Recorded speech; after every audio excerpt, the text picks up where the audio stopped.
Hi, I'm Dr. Berg. Today, we need to talk about something almost everyone gets wrong, often without realizing it. You wake up with a sore throat, a fever, body aches, maybe a cough, and immediately your mind goes into panic mode. You want fast relief, you want to feel normal again. But here's the problem. When treating a viral infection, most people make the exact same mistakes. And these mistakes don't just slow down recovery. They can prolong symptoms, weaken the immune response, and sometimes even lead to complications. So the question is, what are the biggest mistakes people make when trying to treat a viral infection? And more importantly, what is the right approach that actually supports the body's natural healing processes? That's what we're going to uncover today. Now let's get into the first mistake because it's one of the most common, and it lays the foundation for everything that follows. Most people treat viral infections the same way they treat bacterial infections, as if the same rules apply. And this misunderstanding leads to choices that suppress symptoms in the moment but sabotage the immune system's intelligent, natural response. A virus behaves differently than bacteria. It doesn't live outside your cells, it lives inside them. That means your body must respond in a very specific, coordinated way. And when you interfere with that process, thinking you're helping yourself, you're actually working against your own biology. This is why understanding what not to do becomes just as important as understanding what to do.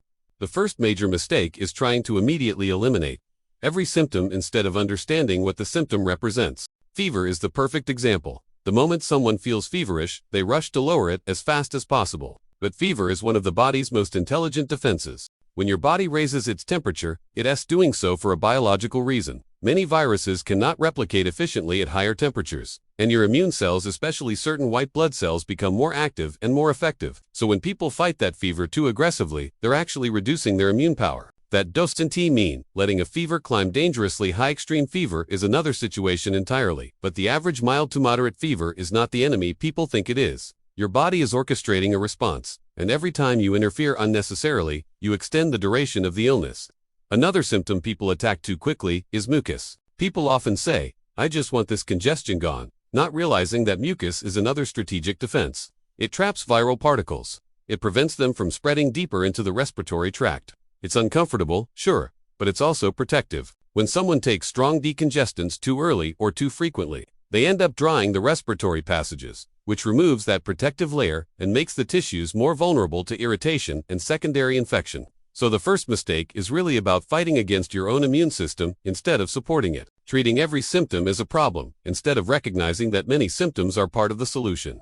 What makes this mistake worse is the modern mindset around illness. We live in a world where discomfort is treated like a crisis. If something feels unpleasant, the instinct is to silence it immediately. But viral infections don't care about your schedule, your deadlines, your plans, or your need to push through. They follow biological rules. And the truth is, your body has been dealing with viruses for thousands of years. It knows what to do. The real issue is that people no longer trust their symptoms. They interpret them as signs of something going wrong, instead of something going right. And this leads to another part of the same mistake: impatience. People expect results instantly. They want to take something and feel better in 10 minutes. They want shortcuts. They want fast relief. That mindset is the exact opposite of what the immune system needs. Viral infections take time to clear, and part of that time is your body mobilizing defenses, activating immune cells, increasing temperature, producing mucus, driving inflammation to isolate infection, and amplifying antiviral signals. When you try to silence that process because it feels uncomfortable, you're delaying your own recovery. This is why understanding mistake number 1 is so important before moving into the others. It sets the stage. Because every symptom management decision you make influences how fast or slow your recovery will be. The goal isn't to suffer through symptoms, but to understand which ones are worth supporting, which ones are worth observing, and which ones genuinely need to be controlled. Once you understand that your body is not malfunctioning but executing a biological strategy, the way you approach the entire healing process changes. You become more patient, more informed, and far less likely to work against yourself. This naturally brings us to the next mistake, because once people suppress symptoms unnecessarily, they often turn to the next thing, thinking it will compensate, but it creates a brand new problem, when the body is already doing everything it can to fight a virus. The second mistake people make is one that seems logical on the surface but actually weakens immunity at the exact moment it should be strongest. And that mistake is relying too heavily on antibiotics, or pressuring a doctor for antibiotics, or believing antibiotics are a universal fix. This is one of the most widespread misunderstandings in modern health. People think, "I'm sick, I need antibiotics." But antibiotics do not kill viruses. They are designed for bacteria, not viral particles. And yet millions of people take them anyway during viral infections, often with the belief that they'll speed up recovery. Instead, they damage the microbiome, which plays a critical role in immune function, nutrient absorption, and inflammation control. There's a psychological reason people make this mistake. They want something tangible. They want a prescription. They want to feel like action is being taken. A pill becomes a kind of reassurance, a symbol that recovery is in motion. But during a viral infection, this creates a cascade of unintended consequences. The gut microbiome is deeply connected to the immune system. Over 70% of immune cells are influenced by gut health. Antibiotics disrupt that ecosystem. When beneficial bacteria are wiped out, harmful bacteria can overgrow. Digestion becomes inefficient, nutrient status declines, and inflammation increases. All of this slows down the body's natural antiviral mechanisms. So instead of helping, antibiotics actually prolong fatigue, increase vulnerability, and weaken the very systems that should be supporting recovery. People often say, "But I felt better after antibiotics." In reality, most viral infections improve on their own after a few days. The timing coincides with the antibiotic, so people assume cause and effect. The truth is, the immune system was already turning the corner. And the more often someone uses antibiotics unnecessarily, the more resistant bacteria become. This is why antibiotic resistance is rising. It's not just a theoretical issue. It's a practical one that affects everyday health. When antibiotics are used when they're not needed, they become less effective when they are needed. And that makes future bacterial infections harder to treat. Another subtle problem emerges when people take antibiotics during a viral illness. They end up overlooking the real solutions.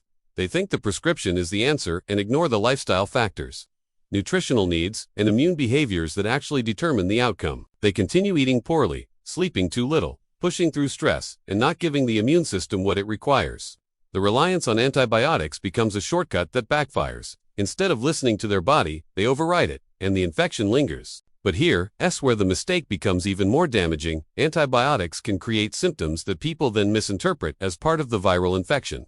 Digestive upset, bloating, diarrhea, fatigue, and even headaches can be antibiotic-induced, so the person thinks the virus is getting worse, when in reality, their medication is adding new layers of stress to the system. The gut lining becomes irritated, nutrient absorption is disrupted, and the immune system struggles. The body is now fighting two battles, clearing the virus and recovering from medication effects.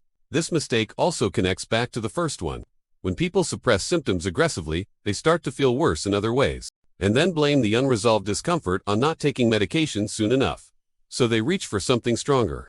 The combination of symptom suppression and antibiotic overuse becomes a cycle that weakens immunity year after year, and it becomes especially noticeable in people who get sick easily or never fully recover, or catch every little thing. They often have one thing in common: a history of relying on antibiotics or strong medications instead of supporting the immune system itself. If we look historically, humans have been fighting viruses long before modern medicine existed. The immune system is incredibly intelligent.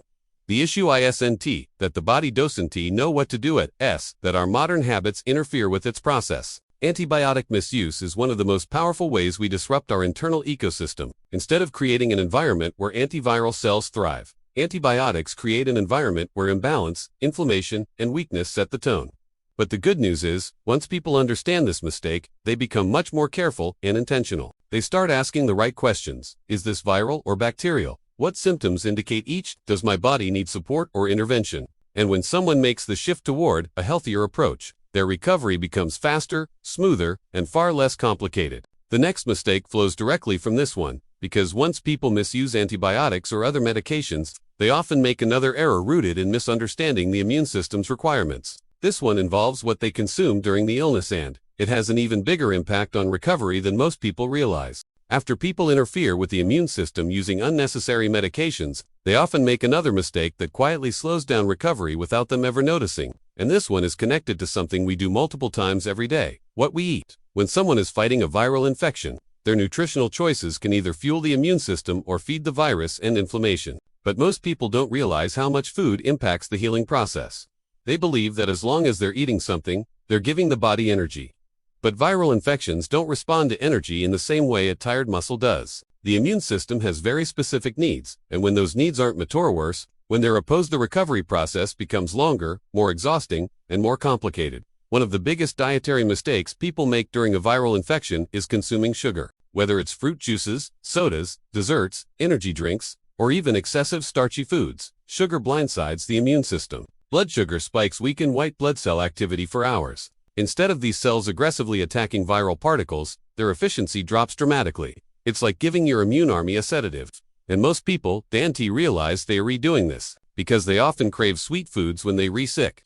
This happens because viral infections can trigger stress hormones, which in turn drive sugar cravings. But giving in to those cravings sabotages immunity.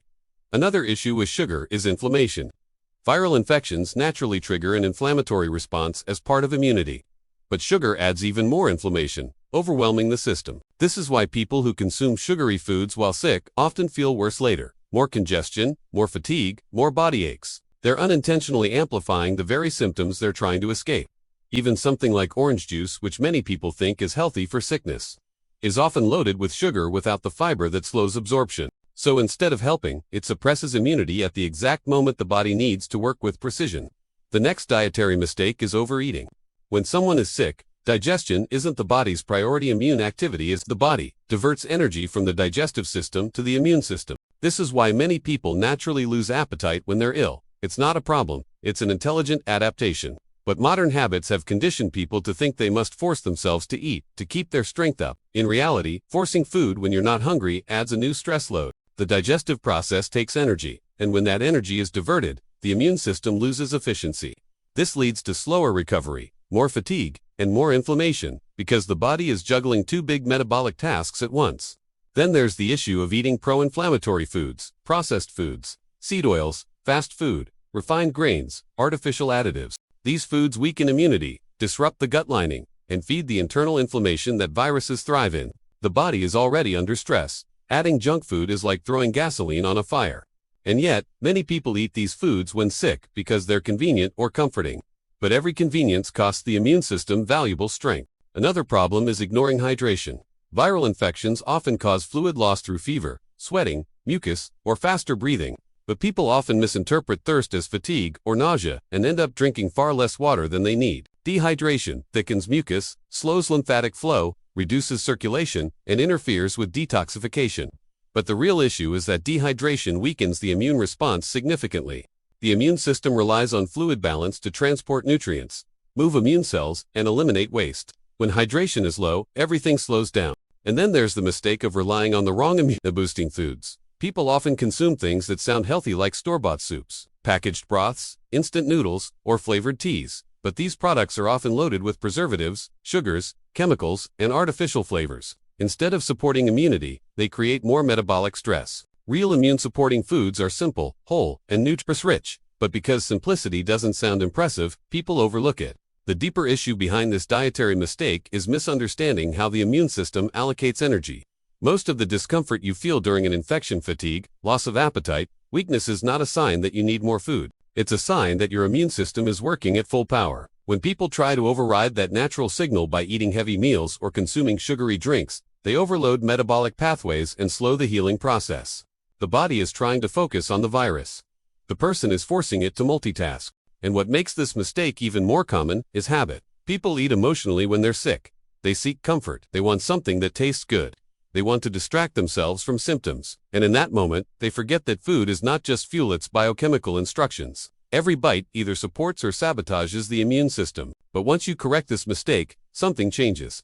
People often find that their symptoms ease faster, their energy returns sooner, and their immune system becomes more resilient in the long run. And this leads naturally to the next mistake, because after neglecting diet, many people fail to address another major factor that can dramatically alter the course of a viral infection: their overall stress response and rest habits. After people undermine their recovery through poor dietary choices, the next mistake they make is something far more subtle but often more damaging than anything they eat or take. It has the tendency to push through the illness rather than allowing the body the rest it needs.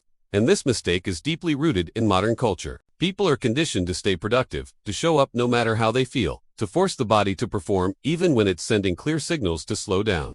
But viral infections have their own timeline. The immune system operates on its own schedule, not the demands of work, school, or daily responsibilities. And when someone ignores that, recovery becomes slower, symptoms become more intense, and complications become more likely. The body communicates through sensations: fatigue, weakness, aches, lethargy. These aren't random annoyances or signs of failure. They are biological directives. The immune system consumes enormous amounts of energy, and when it is fully engaged in fighting a virus, it needs the entire metabolic system to prioritize immune activity. Rest is not optional, it's part of the treatment. It allows the immune system to work uninterrupted.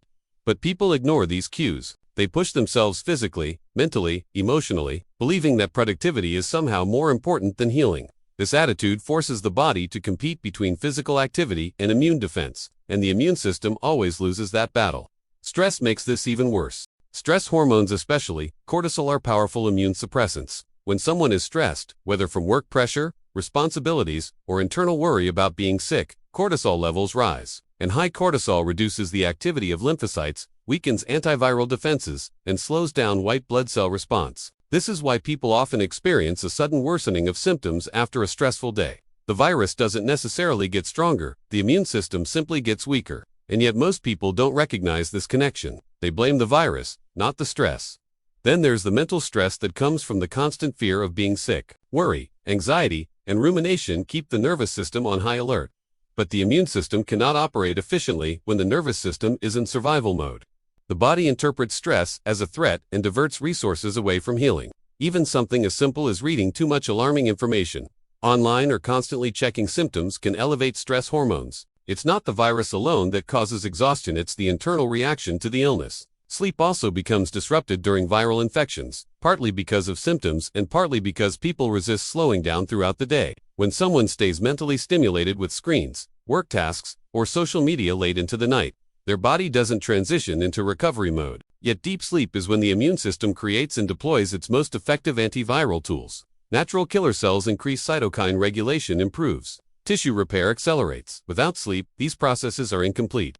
People often don't realize that losing even a few hours of sleep during an illness can delay recovery by days. Another mistake tied to rest is ignoring physical limits. People force themselves to exercise, thinking it will boost immunity, when in reality, intense exercise temporarily lowers immune function. It breaks down tissue, increases cortisol, and diverts energy away from immune activity. Light movement, stretching, slow walking is beneficial, but anything strenuous becomes counterproductive. Yet many people feel guilty for not maintaining their fitness routine, so they push themselves at the worst possible time. This leads to setbacks, increased fatigue, and prolonged symptoms.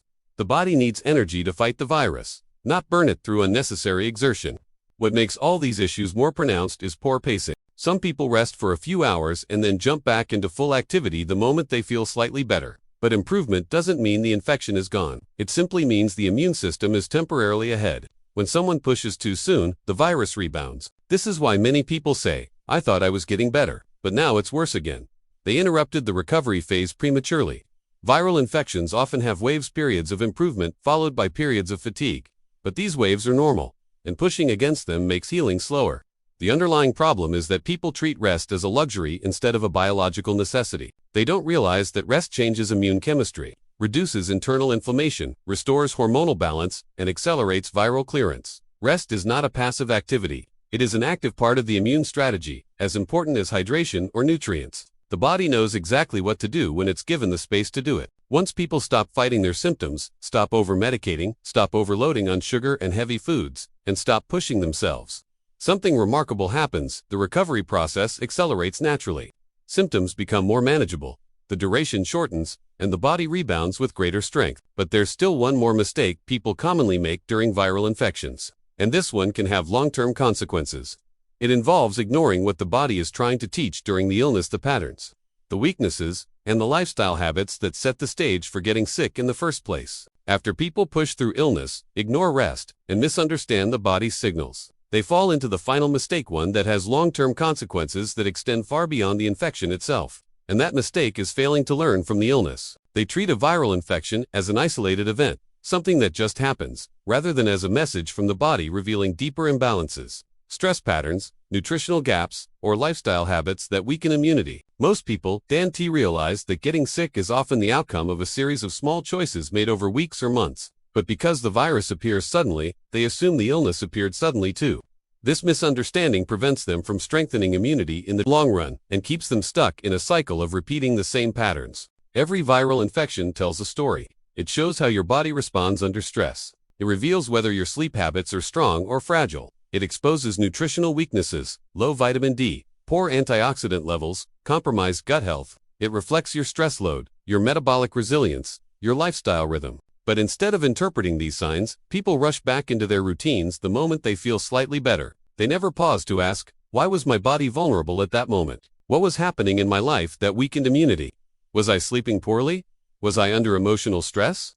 Was I eating more sugar, processed food, or skipping meals? Was I pushing too hard without rest? Was I neglecting hydration, sunlight, or exercise? Every viral infection has a root cause beyond the virus itself. One of the biggest overlooked factors is chronic stress. People live in a constant state of low-grade stress, moving from task to task, rarely allowing the body to switch into recovery mode. The immune system becomes suppressed day after day, and when a virus finally arrives, the body is already weakened. But instead of seeing the illness as a sign that stress is taking a toll, people chalk it up to bad luck.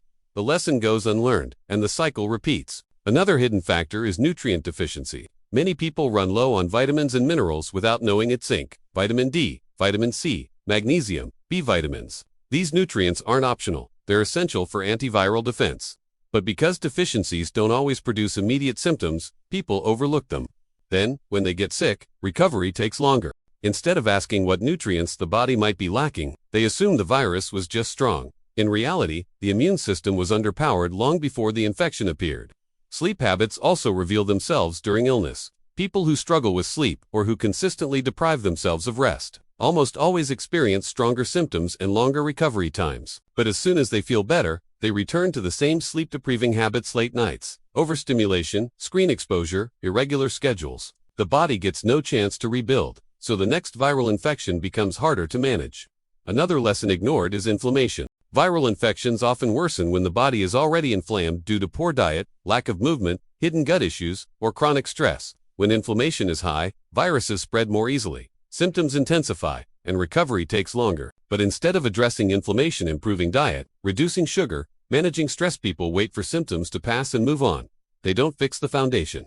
Even the pattern of how symptoms unfold is a clue. Some people always get sinus issues first. Others always get throat irritation, chest tightness, or digestive discomfort. These patterns reveal weak points, places where the immune system struggles or where tissues are inflamed or overworked. But people ignore these patterns, treating each infection as unrelated. They never ask what their body is pointing to. And then there's the tendency to forget the importance of long-term immune building. People take supplements only when they're sick. They hydrate only when they feel dehydrated. They rest only when they're exhausted. They eat better for a few days and then slip back into old habits. They treat health reactively, not proactively. But the immune system is built day by day, not just in moments of crisis. The real mistake isn't getting sick, it's failing to adapt after being sick. The illness becomes wasted experience. Instead of emerging stronger, people return to the same routines that weaken them. And because of that, the next infection comes just as easily. But when people begin to pay attention, when they observe their patterns, learn from their symptoms, strengthen their weak points, nourish their body consistently, protect their sleep, reduce daily stress, and respect their immune system, the frequency and intensity of illnesses decline dramatically. The body becomes more resilient, more adaptable, more efficient. Viral infections become shorter, milder, and easier to manage. The immune system becomes a well-trained, well-supported defense rather than a neglected afterthought. And this is the ultimate point. Viral infections aren't random attacks. They are interactions between the virus and the terrain of your body. Strengthen the terrain, and the virus loses power. Ignore the terrain, and the virus becomes overwhelming. By understanding these 6 mistakes and correcting them, you transform how your body responds to viral challenges. You don't just treat infections more effectively. You reduce their impact long term. You create a body that is responsive, resilient, and prepared.